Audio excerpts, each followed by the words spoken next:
Hey everybody, welcome to Money's No Object. I'm your host, Dylan Howell. This is episode number 320 of our YouTube channel and podcast, and I could not be more excited to continue sharing with you guys personal finance topics that I think can be useful for you in your long-term financial journey. Today, we are going to be talking about student loans, the student loan crisis, and why I say student loans are a horrendous idea for you and your financial future. I think at a baseline level, we all know that this is true. We all know that student loans are a bad thing. We all know that college is not the same that it used to be, and that it is really debilitating a lot of people, right? But I don't think that young people know this, and I think there's still a lot of parents of young people that don't know this, and they don't know any other way. So I want to guide you in that, and I want to tell you if college is even worth it, right? Is college worth it for you and your child, or just you if you're going back to college, right? Is it worth it for you to get into? But I want to have a long conversation about the student loan crisis because that is at the crux of determining if college is worth it or not. So tune in for all that and more in today's episode. Before we get started though, if you could go down below, hit the big red subscribe button, like this video, leave me any feedback in the comments down below, and I'll be sure to respond to anything you leave down there. If you're listening on Apple or Spotify podcasts, be sure to subscribe and leave me a review on either one of those platforms. Follow me on social media at MNO with Dylan, and that's really good supplemental materials to all the things I'm putting out in these long-form episodes on YouTube and the podcast every single day. And then if you need somebody to help you to build a financial plan and keep you accountable to that plan over the long term, then I can do that. Just DM me on any of the major social media sites and tell me that you are interested in financial coaching sessions, and you and I can begin working together, pushing towards your long-term financial goals and ultimately pushing you on towards long-term financial freedom, which is what I hope for every single individual watching or listening to this show on a day-to-day basis. So let's be real for a second, right? Whether or not you have a college degree, whether or not you have a good paying job, right? Whether or not you're in college or out of college, or you graduated or you dropped out, whatever. Let's just be real about one thing. Student loans stink. And you know what? Student loans suck, right? Student loans are horrendous. Right? This is something that we do not want to be a part of. And it's extremely serious, and can we avoid it? Can we avoid this big thing that's going on any longer? Can Congress avoid it any longer? Can we as, members of society, people whose children are going to go to college one day, or that we went to college and had to take out student loans, or maybe not had to, but chose to take out student loans, right? Are we going to be quiet? Are we just going to sit around and be like, this doesn't matter, this isn't a big deal? This is a very big deal, right? We talk about, the government wants to have a $3.5 trillion spending plan. Well, let's talk for a second about the $1.57 trillion in outstanding debt that we have as just student loan borrowers. Okay, now let's just look for a second at some facts. Some of these you may have heard, but these are relatively new and updated facts. So I think we should just kind of keep these things in mind as we have this conversation, right? But here are the stats on the student loan crisis, okay? At this point, federal student loan debt has way exceeded credit card debt. Okay, and there's a lot of credit card debt in the U.S. today, but it has exceeded the amount of credit card debt by over $780 billion. It has exceeded it by $780 billion, right? That's crazy, right? That means there's that much more debt being used to go to school and not necessarily graduate and not necessarily get a degree in anything that is going to be marketable or useful, right? Then there is, people borrowing money to buy things, right? Which I'm kind of glad there's not as many people, borrowing money to buy things. I'm glad those aren't equal numbers because one seems like it could be beneficial, whereas credit card debt is just almost never beneficial. But that is a huge disparity between one type of debt and the other. Then student loan debt has seen an almost 157% growth since the Great Recession of 2008 and is the fastest growing portion of total household debt in the U.S. What? The fastest growing portion of total household debt in the U.S. Let me give you a quick picture of this, right? This is not the highest interest rate debt in the U.S. or in a U.S. household, right? That would be credit card debt, right? It is going to be very similar to most other types of debt that you would take out, maybe other than a mortgage or something like that. I mean, there are people who have auto loans that are at higher rates than their student loans, right? Some by a very large clip, but this grew extremely quickly, right? It doubled and then got halfway to doubling again since 2008 in the past 13 years. That's outrageous, right? This means this is a very real problem and a very real growing problem that we're having to deal with. There are currently about 45 million student loan borrowers in this country. Little perspective, there's only 330, 350, whatever the number is, million of us in this country, right? Of those, how many are adults, right? And then of those adults, what percent have student loans? It's a very large percent, right? 62% of students graduate with student loan debt in 2019, right? So 62% of those who graduated college.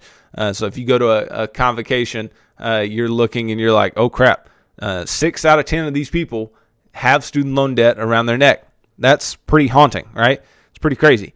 Then the average student loan debt is about $38,792 per borrower. Now, let's just think for a second about why this may be debilitating to households. If you've got $38,792 in student loan debt, is that doable to pay off? I think it is, right? It may take some time and it may take some work, but I think that's doable to pay off. But let's say you and your spouse both have the average, right? Now you're looking at $77,600 in student loan debt. That gets a lot more difficult to pay off, right? That makes life a lot more difficult, and it's a debt that will rival your largest debts that you have in many cases. Now, those facts, they're hard to take in. It's hard to breathe through those facts, right? But student loans, they've been around for a while and they've caused nothing but trouble. So let's talk about a little bit of the history, right? Believe it or not, student loans, they haven't been around forever, but they've been around for a little while now. They actually started in 1957, mostly to encourage more students, especially those in the fields of science, math, and foreign languages, to attend college so Americans could beat out the Russians during the space race, right? And it worked. College student attendance shot up from 3.6 million in 1960 to 7.5 million in 1970. I would say that worked, right? Now, what else shot up? The student loan debt. You might blame the crazy rise in tuition costs, right, up 134% from 50 years ago, or the surge in inflation over time, or all the pressures from society to get a college degree, but you can't argue with the numbers, and student loan debt doesn't look like it'll slow down anytime soon. Now, what do these numbers look like by age, right? What is the amount of student loan debt by age? 18 to 24-year-olds have $114 billion in student loan debt. Okay, that's pretty substantial, but you just wait here. 25 to 34-year-olds, $501 billion. Now, it's no surprise that there's a big jump there. Those are the individuals who are likely out of school now and have completed, maybe a master's degree or whatever, right? So they're holding a lot of debt. Then 35 to 49-year-olds, not less than the 25 to 34-year-olds, more, $613 billion in student loan debt outstanding. All right, so that's a lot. Now, we're about to see a big drop-off, but let's just think about this in context for a second. 50 to 61-year-olds have $274 billion in student loan debt. So, obviously, 50 to 61-year-olds, the student loan debt wasn't as pervasive in society for them as it was for all of those younger age groups. 2, they're probably in peak earning years or have just passed peak earning years and have paid off some of their student loan debt. But think about being in your 50s and heading towards retirement, being in your early 60s, heading towards retirement or wanting to retire, and still having student loan debt wrapped around your neck. That's crazy, right? And that is more debt than the 18 to 24-year-olds who are actively taking out the debt. So, nonetheless, that's a lot of debt for a generation that has long since been out of school on average. And then the 62 plus still have $93 billion in student loan debt. So, all of that is just, it's absolutely wild. It's absolutely crazy that this is the case, right? And these numbers, they don't lie. They are debilitating to even look at, right? How do we, even put into words what $613 billion for 35 to 49-year-olds look like, right? No wonder there are so many people who are so deeply in debt and feel like they can't get out and feel like they can't do anything in their financial life. It's absolutely crazy. Now, if we take the average student loan debt per borrower, which was $38,792, if you'll remember, and the average student loan interest rate of 5.8%, right? plus the average time that it takes to pay off student loans, which is absolutely crazy. And I've talked about this before. I talked about this a little bit yesterday, the fact that these are not what we call amortized loans, right? They do not have some fixed payoff period like an auto loan or a home loan or whatever, right? These loans can be around for basically as long as you keep making a minimum payment, right?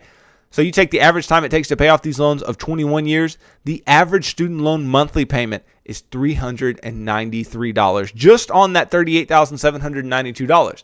Not to say you don't marry somebody who also has that much in student loan debt. Now we're pushing $800 in student loan debt every single month. That's a big payment. That's a lot of money to be dealing with, right? And that's a lot of money over a long period of time. That's $800 a month for 21 years. Or, if you're just looking here, that's $393 a month, right, for 21 years. So if we just looked at that, right, and we said, I know sometimes it's not fair. Sometimes it's not fair to look at things as, well, if you would have invested that, then, blah, blah, blah, right? But just for the opportunity cost of that money, how much did that money truly cost you? So let's first start out and let's just say, how much money was that, right? $393 a month for 21 years. That is $99,036 that you end up paying on $38,792 of student loan debt.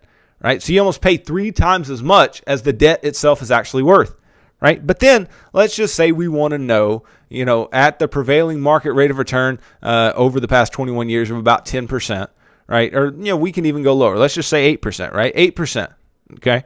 And we say, okay, 21 years is the time period here. And we invest that $393 every single month. What do we have after 21 years? At 8%, you have $255,590.99. And that's way more valuable than the amount of money you end up paying on those loans. And if that money grew at 10%, you're looking at $334,619.95, right? So that's a huge opportunity cost to that money in the first place. Now, let's just think about this for just a second, right? Student loans. I'm not saying that you are dumb for taking them out. Maybe misinformed, but not dumb. And here's why. Because if you were given this line, like I was given this line, then I want you to know that you are not alone, right? The line is, well, student loan debt is good debt. It's good debt to have. Have you ever heard that? Have you ever heard somebody categorize student loan debt as good debt? How in the world is this good debt? Right? How in the world is this good? I mean, I guess you're investing in your future or whatever, but all you're really doing is taking money from your future self, right? You're taking money from what you could have later on in whatever job that you get and whatever payoff from getting a college degree that you have, right? You're taking money from yourself, right? And people say, oh, well, you can't get a good job if you don't go to college and you can't afford to go to college without student loan debt. Bull crap. And this is where I'm going to step on some toes, but here goes, right? I'm going to do it. Look, I know colleges are expensive. I understand, right? We talked just a little while ago. The rising cost of going to school is outrageous, right? And 100%, this is a product of the availability of student loans, right? If student loans are so pervasively available, right? You can just get your hands on student loans anytime you want to in any amount, right? No matter your credit score, no matter your ability to repay after whatever, liberal arts degree you go and get. Now, not hating on liberal arts degrees, but you typically don't make a lot of money. And if you went into a lot of student loan debt to get one, paying it off is going to be painful, right? Paying it off is going to be tough, right? So I know that there's this rise in cost for colleges. There's rises in costs, right? But if student loan debt, wasn't available, if student loans were not available to students, then do you think colleges would increase that cost as much? Absolutely not. Because would people be willing to pay it? No. And just like with any business, right? There's supply and there's demand, right? Demand would drop, right? Because you saw that the price was too high, right? Think about if you're selling a product and you're trying to sell that product for way more than it's actually worth, then you're going to see a decrease in demand for that product. Right? And what has to happen when demand decreases? If demand decreases, price must decrease in order to actually sell whatever it is. Right? So if we stopped giving out student loans, then price would decrease dramatically. Right? And you'd have to see this cut in administrative bloat at all these large universities. Right? But let's just back up for a second. I know that student loans seem to be the only way that you can go to school, because school is so expensive in most places. But are you looking at college as this is a means to an end? This is a way in which I'm going to work towards getting a good job, work towards getting the next step in my professional life? Or are you thinking of this as high school 2.0? And are you thinking of this as, freedom from my parents? Or are you thinking of this as, I want to get the college experience, right? If you're going $40,000 in debt to play beer pong and get drunk or, whatever, right, and just, barely slide by your in your classes or whatever it may be, then you are wasting money. You're wasting not just money now, right, but you're wasting the money of your future self, who's going to have to repay all these loans that you didn't use to get anything, substantial, right? You didn't use to get anything that is going to be useful to you in the future, right? And I'm not saying that going to college can't be an eye-opening experience, because it absolutely can, right? You can meet new people, learn new things. I understand that, right? If anybody can look eye to eye with you and understand, it's me, right? And this is why. I got a bachelor's degree, I got a master's degree, I'm working on finishing a PhD, right? I've been to college more than most people, right? So I understand how all this works. And in my undergrad, I took out student loans, right? It was dumb. But I realized in hindsight that it was dumb. Now, didn't take out student loans in my master's degree, no student loans in my PhD, right? Just in my undergraduate degree. And I said I would never do it again. I won't do it again. Now, I'm willing to get this education now, right? And I paid for my master's degree out of my own pocket, and then PhD, luckily, they pay you to do that, right? So that's all nice, okay? But ultimately, I know what's going on here. I know how even taking out a small amount of student loans can still feel like a big weight on your back, right? I had about $15,000 in student loans that I ended up paying off, right? But $15,000 just felt like a lot of money. I could not imagine having 38, 40,000 or being married. And, luckily my wife didn't have any, I can thank her dad for that later, right? My wife didn't have any student loan debt, right? And, so I was in a position where it was just mine, and I got it paid off. We got it paid off, right? But I couldn't imagine if we were sitting around with a combined $80,000 in student loan debt and looking at each other like, this is going to cost us $800 a month for the next 21 years. Forget about that, right? That's ridiculous. That's an outrageous amount of money to be giving up just for the fact that she gets a political science degree and I got a degree in finance. Even though a degree in finance is perfectly marketable, a degree in political science, she got a job as a paralegal. She is doing her thing, right? Even though these are things that you can do something with, is it worth $80,000? Absolutely not. Absolutely not. It's not worth it, right? It is absolutely not worth it to go into student loan debt. And so your question may be, well, how am I going to afford school? How am I going to do this thing that seems necessary for any job that I'm going to get moving forward? Do the thing that people don't want to do, okay? Don't do the thing that everybody is comfortable doing. Because what is everybody comfortable doing? Everybody's comfortable going to the big, nice university that looks pretty, I like, that they offer this, that, or the other, and I want to live in this dorm, and I want to do this and do that and be a part of this sorority and this fraternity, which none of those things in and of themselves are bad things. But when you cannot afford them, they are bad things, okay? We're not going to school for the school to be pretty. We're not going to school to live in this dorm or be a part of this sorority or fraternity, right? We're going to school to get an education, to get a job, to have some economic value when we go into the real world, right? Ultimately, that's the case. And I know it's hard to wrap your mind around that as an 18-year-old or a 19-year-old, right? You want to do what all your friends are doing, because truly, all your friends are going to school and going deeply into student loan debt, right? The stats just show that out, right? But it's not what we should be doing, right? Do the thing that nobody else wants to do. And what is that thing? What is the thing that nobody else wants to do? Well, there's multiple things, multiple ways, right? But there's multiple things that people don't do that if they did do, I think they'd be far more grateful when they're, looking at their, 30-year-old selves or 40-year-old selves, right? They would be far more grateful that they did this, okay? So go to community college, okay? Most community colleges in a lot of states, right, are either super low cost, or you can get scholarships a lot easier, or you can go for free. Some states have free 2 years of school. And guess what? During that 2 years, it's not illegal to work. It's not illegal to make money, right? So you could work through those 2 years of school, right? And as you're working, be building up money to be able to pay out of your own pocket for 2 years at a 4-year university. And again, when you go to that 4-year university, it's not the nicest, the most expensive, the biggest, the prettiest university. It's the university that is low cost. It's the university where it's going to be easy for you to transfer your credits over. It's the university that's going to be easily accessible for you, either physically or with your education, right? And you do that and you get done and you get out of school with no student loan debt.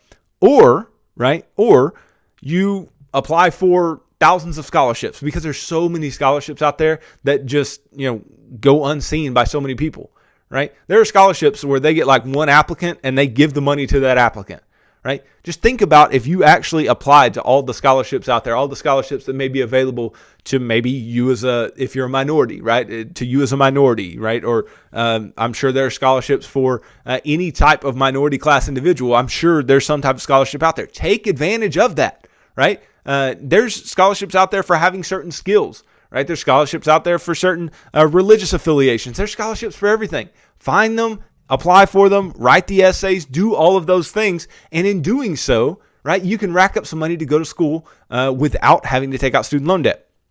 And then here's the thing that nobody really wants to hear, right?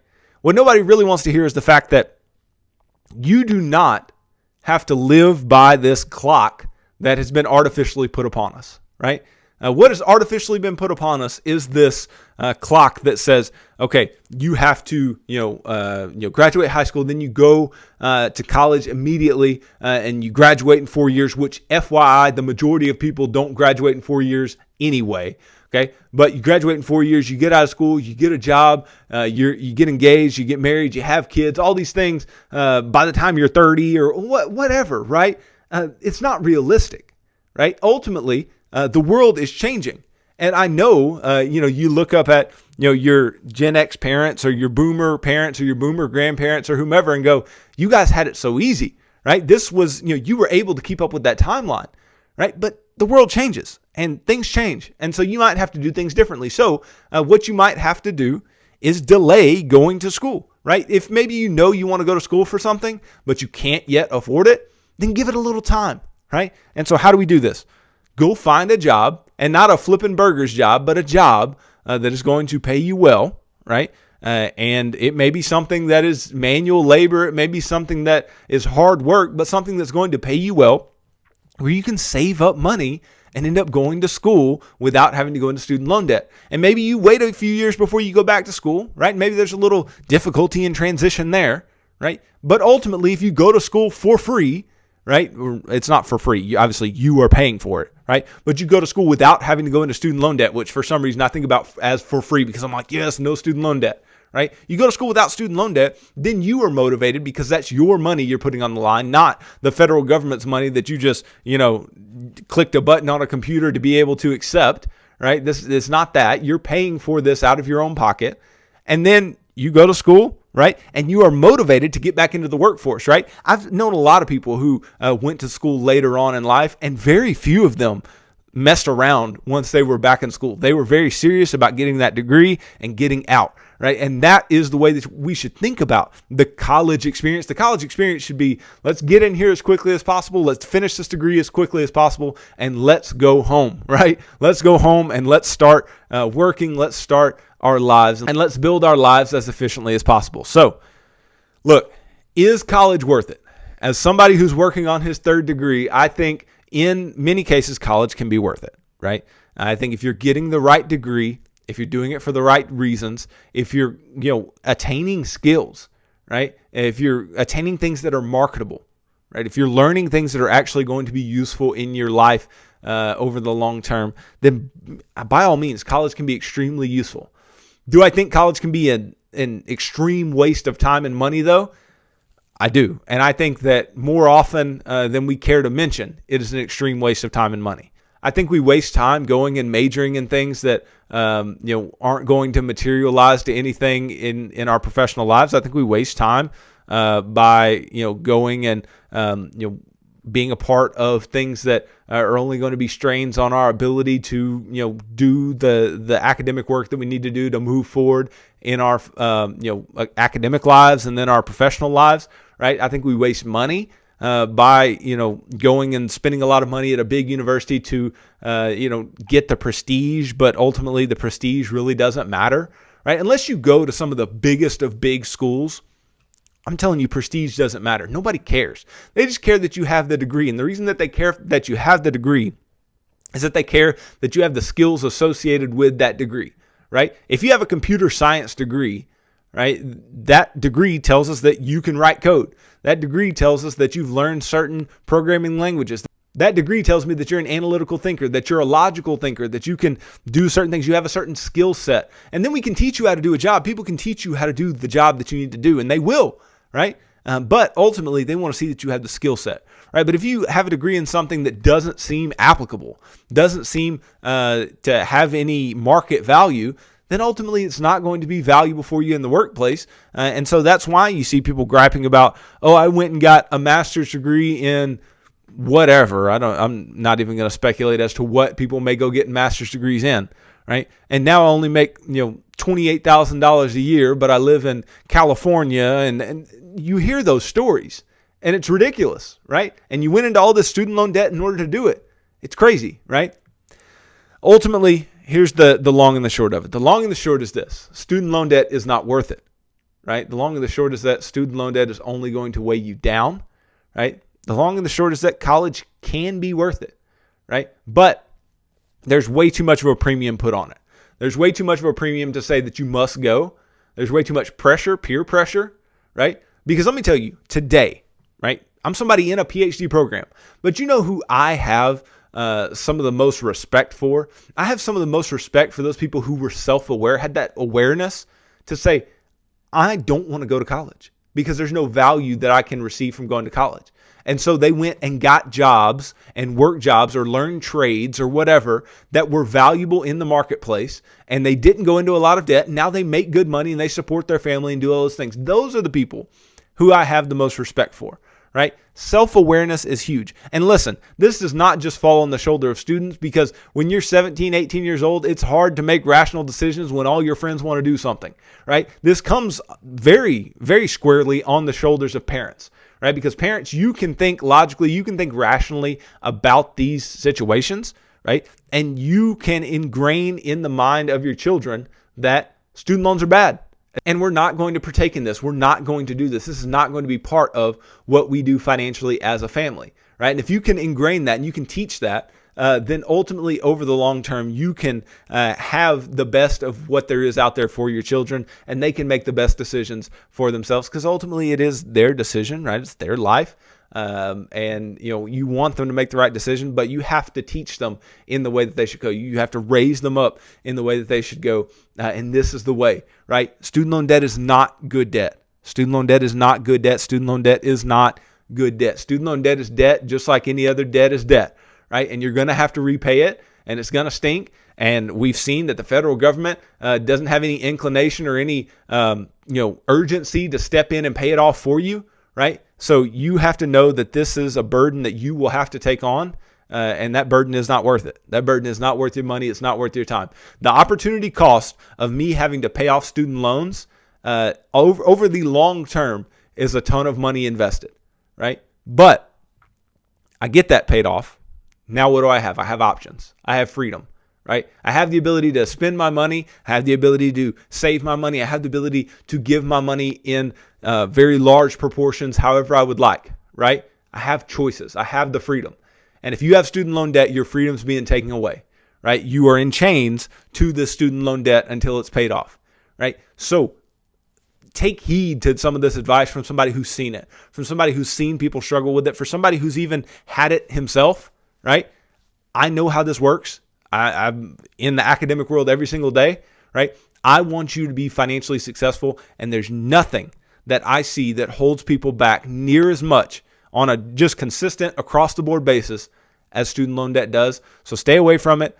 Be self-aware. Understand that college can be valuable, right? But it is not valuable enough in any case to take out student loan debt to do it. So just understand that. Hopefully this can help you to be a little more understanding as far as what you want for yourself or what you want for your children in their financial lives and in their academic careers. And maybe they don't have a long academic career, but that's okay. Teach them how to be productive members of society. Teach them how to build a professional life for themselves, and teach them just core values that are going to be far more valuable to them than any college degree would ever be. So thanks for watching this video. If you could go down below, hit the big red subscribe button, like this video, leave me any feedback in the comments down below, and I'll be sure to respond to anything you leave down there. If you're listening on Apple or Spotify podcasts, be sure to subscribe and leave me a review on either one of those platforms. Follow me on social media at MNO with Dylan, and that's really good supplemental materials to all the things I'm putting out in these long form episodes on YouTube and the podcast every single day. And then if you need somebody to help you to build a financial plan and keep you accountable to that plan over the long term, then I can do that. Just DM me on any of the major social media sites and tell me that you are interested in financial coaching sessions, and you and I can begin working together, pushing towards your long-term financial goals and ultimately pushing you on towards long-term financial freedom, which is what I hope for every single individual watching or listening to the show on a day-to-day basis. So tune in Monday as I continue talking about personal finance topics that I think could be useful for you in your long-term financial journey. So thanks for tuning into this episode of Money's No Object. I'm your host, Dylan Howell. God bless.